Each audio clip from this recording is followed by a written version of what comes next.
All right, bear with me. I'm still on this Robert the Dog kick. So just bear with me.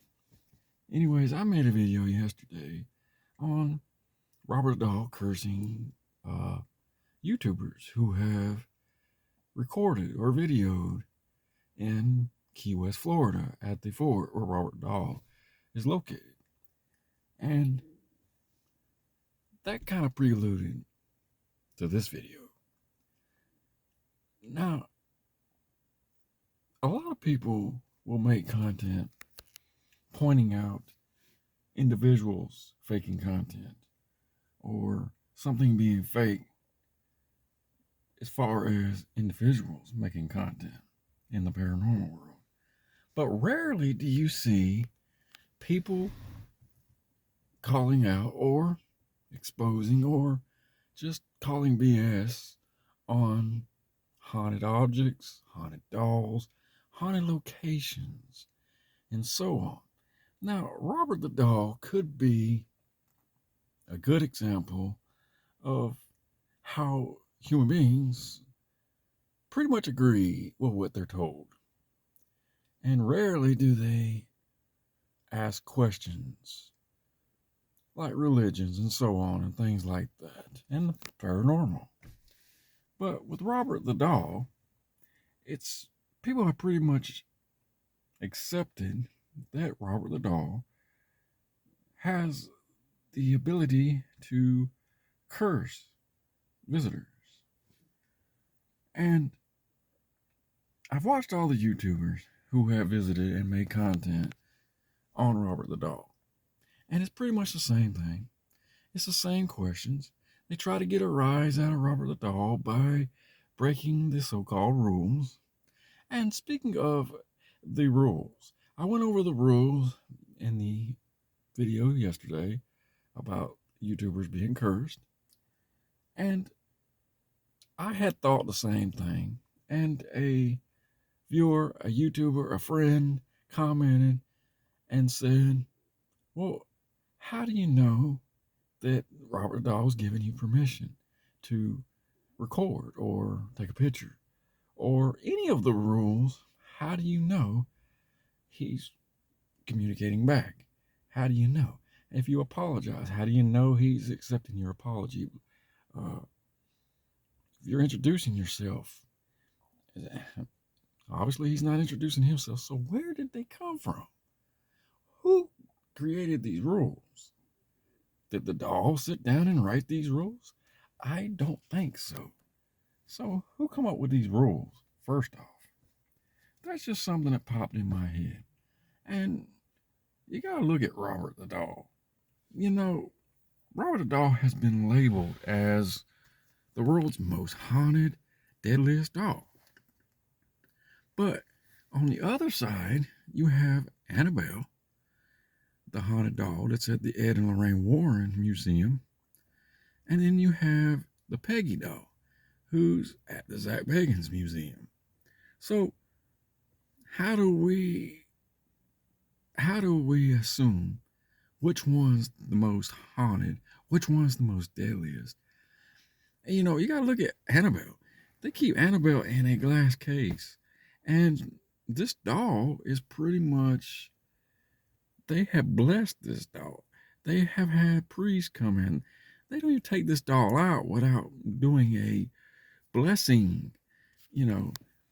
But Robert the doll sits out in a case all by himself. And I got to thinking, there's a lot about Robert the doll that just points out BS. You know, going back to the whole being labeled as uh, the most haunted, deadliest doll in the world, where's this come from? Because I know that these individuals who have broken these rules and then later they felt that they were cursed and they felt that they were cursed by Robert the doll. Now I'm going to say this. If you believe something to the core so deeply, you can pretty much manifest that. So if you believe that you're cursed by this doll, you are kind of manifesting this. You are bringing this upon yourself. Just like if you don't believe that Robert the dog can curse you by breaking rules, then there you have it. It's not going to happen. But people are different. So, going back to that whole deal, if Robert the dog and most of the history and most of the legend that has been told, nothing indicates that he, up until the time he ends up at the museum, at the fort, that he is deadly or he's the most haunted at all. If you go back to the origin of Robert the dog, which is, by the way, there's different variations of that too. You know, the first variation of Robert the dog is that he was created by the same company that created the teddy bears. And the variation that I've heard two variations of Robert the dog, his origin, where he came from. So the first one, the parents of Robert Eugene Otto purchased and gifted Robert Eugene Otto Robert the dog. He wasn't called Robert the dog then. And then the second one I've heard is that the Bohemian maid who worked for the Ottos is the one who gifted Robert Eugene Otto with the dog. I've also heard the variation that the reason that this entity and that the Robert the dog is so cursed and the spirit, whatever, is because the maid cursed the dog. Because apparently she was having an affair with the father and she had a child and the child died and she cursed the father, well, cursed the dog and then gave it to little Robert Eugene Otto. So Robert Eugene Otto, who was fixated on this doll when he was given it in 1904, he was 4 years old. He was so fixated on this doll that he dressed the doll like himself, and he even gave his first name to the doll, Robert. And he went by Gene, Eugene Otto, for the rest of his life. So most of the stories that you hear associated haunted wise, they're not as bad as they seem to be now that the doll is in the museum. And that all comes about with the whole, if you don't follow Robert's rules, he will curse you.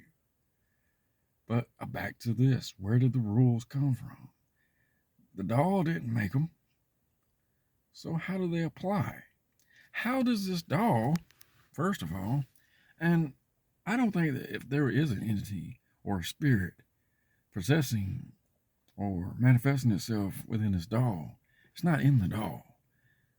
It's attached to the doll, but I have seen nothing that even remotely proves any of this stuff is real.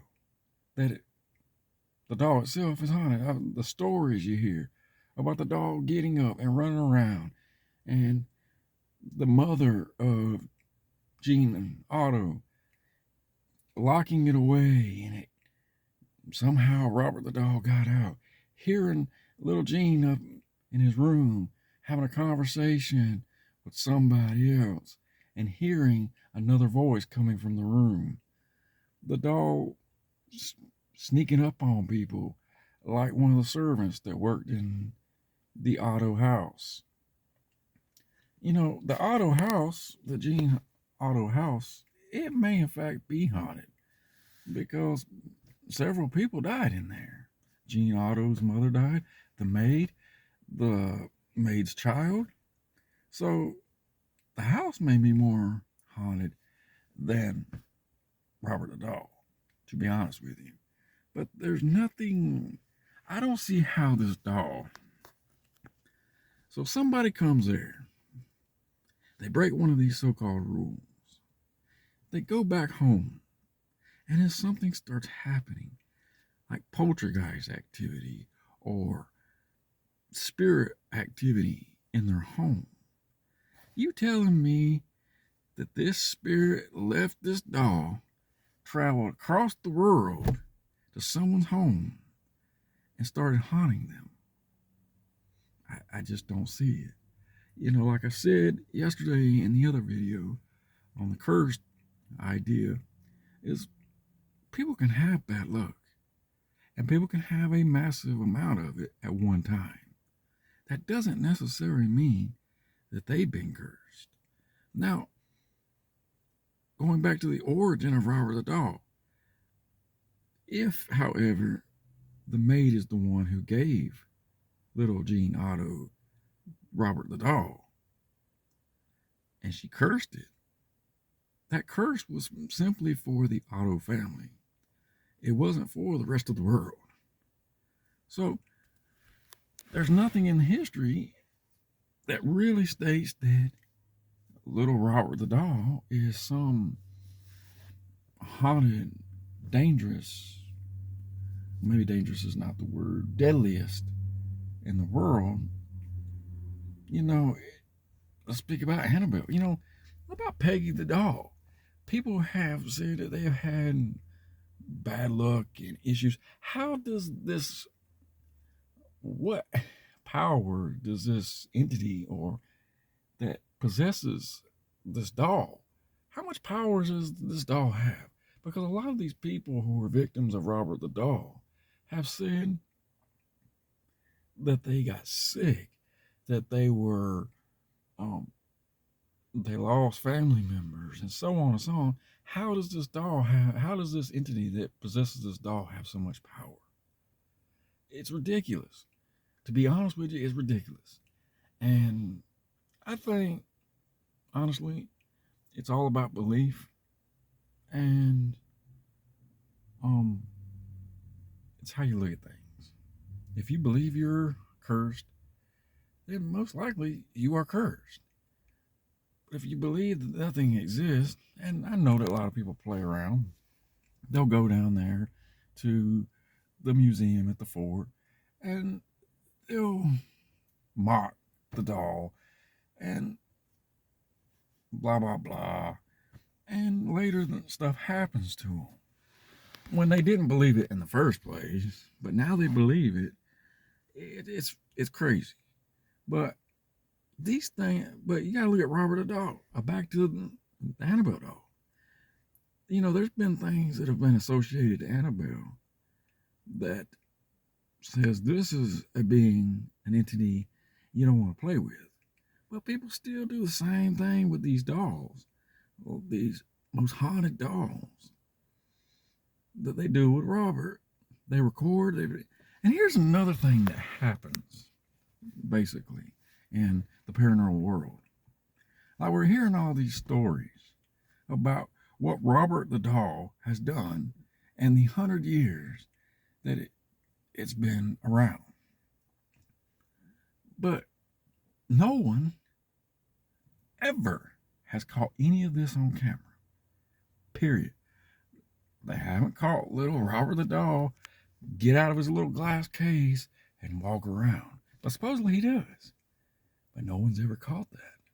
No one's caught anything remotely that constitute that Robert the doll is 100% haunted and can curse his people, like they say.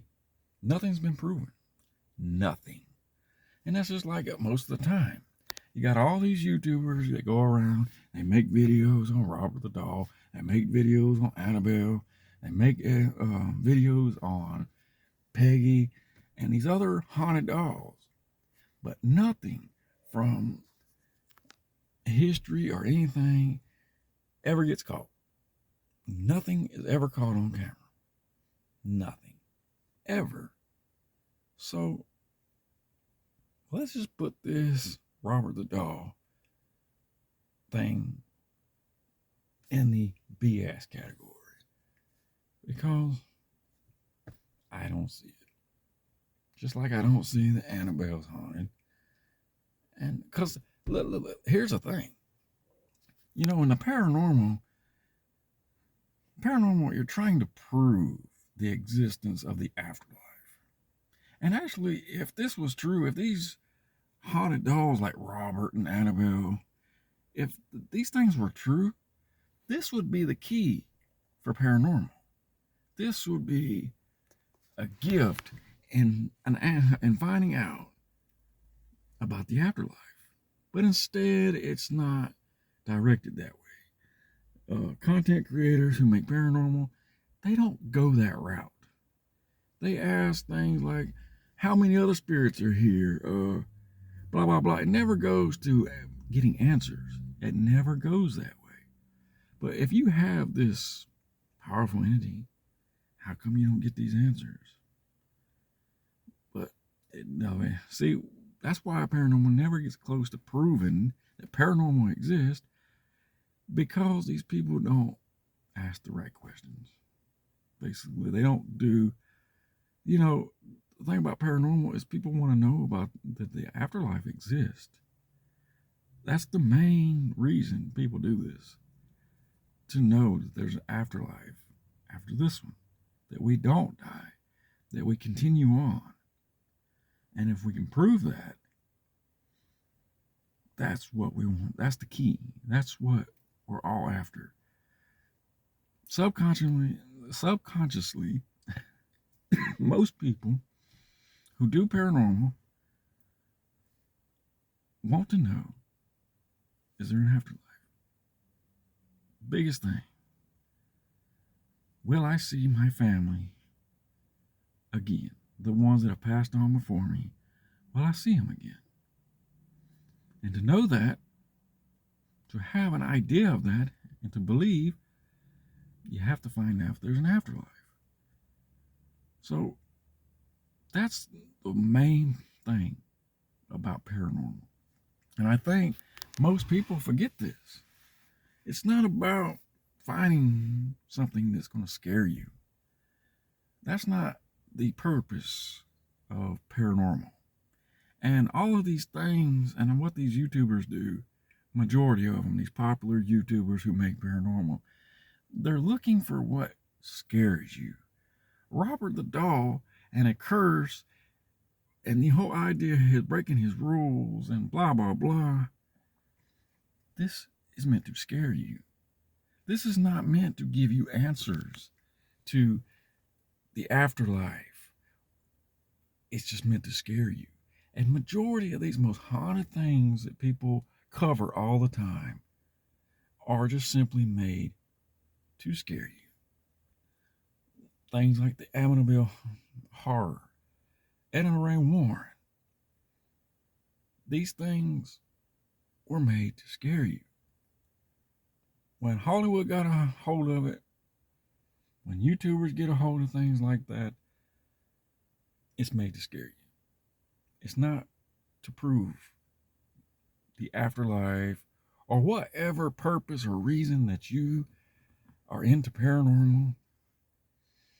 And this is what ultimately gives room for debunkers to come in. And that's how they thrive in the paranormal. Because here's what they're doing, but here's what people actually really want to see. This is what draws these people to watch these videos by these popular content creators, because they think there's an answer and these YouTubers are going to give it to me. And then they find out that they were wrong. They trusted the wrong people for their answers. So they go to the debunkers who are telling them, you trusted the wrong person. You trusted the wrong individuals. That's not real. So your belief dies because now you don't know what's real. Just like these dolls. I think it's all BS. That's my honest opinion.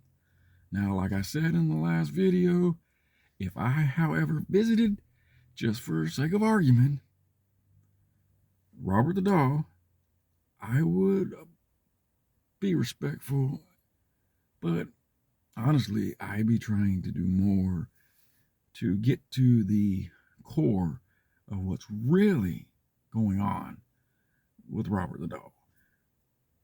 Where this entity comes from, because there's nothing to even, other than the whole maid cursing the doll, there's no reason for this doll to be haunted.